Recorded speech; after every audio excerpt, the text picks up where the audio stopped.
Hi, thank you all for coming. I'm here to talk to you about one of my biggest pet peeves. And me being a nurse, of course, it's going to be something medical. One of my biggest pet peeves is diabetics that don't follow a diabetic diet and are compliant with care, especially type 2 diabetics. So I ask you, would you put something in your mouth food-wise that could possibly kill you? Well, non-compliant diabetics do that every day. Usually, after being diagnosed, several things happen. The doctor is going to put you on an 1,800 calorie ADA diet and start you on oral hypoglycemics. If you're non-compliant with that, you're going to eventually end up being insulin dependent.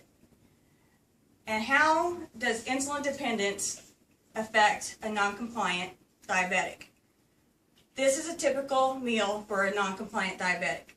They're going to sit down, they're going to eat this huge meal that's going to be full of carbs and sugars.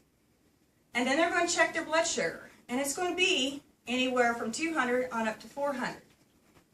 They're then going to have to inject insulin into their system. The role of this insulin is to move all this sugar that's circulating in your body out. And so where's it going to go? It's going to go into your surrounding tissues. It's going to go into all your blood vessels and muscles. It's going to be stored as fat. But the worst thing it's going to do is cause your blood vessels to thicken, and it's also going to cause them to be brittle and less elastic. This causes heart disease, eye trouble, and peripheral vascular disease.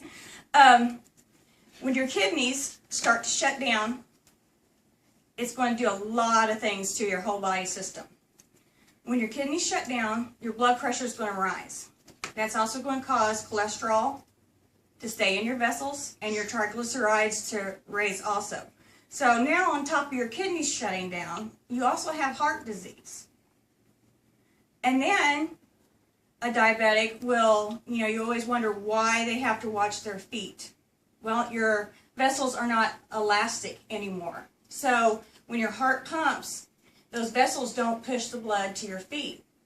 And without that blood, you don't have oxygen and you don't have nutrients. So that small wound on your foot is going to basically become rotten, necrotic, and you could lose a foot over one little wound. This I see every day at work. It's a vicious cycle. At breakfast, they will eat a large meal. We can't enforce them to eat the proper diet, so they'll overeat. This will raise their blood sugar, and then we'll inject insulin.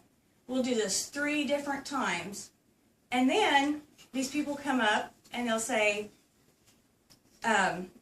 my vision's poor, I'm out of breath, and then we have to explain, it's because you've overate. It's because you've had too much sugar today.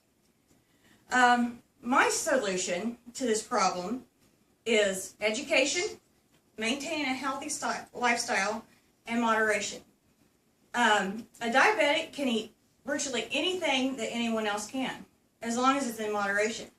If you go out to a meal and you want that dessert, have that dessert. You may only eat half your potatoes and take off part of your bread and eat a quarter of the dessert, but you've still ate your meal.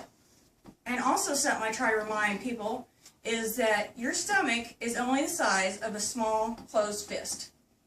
So if you eat more food than will fit in this fist, it's going to be stored as excess fat on your body.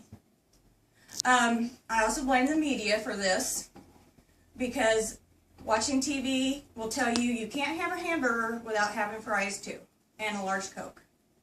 And my favorite commercial of all time right now is, you're not yourself when you're hungry, so have a Snickers.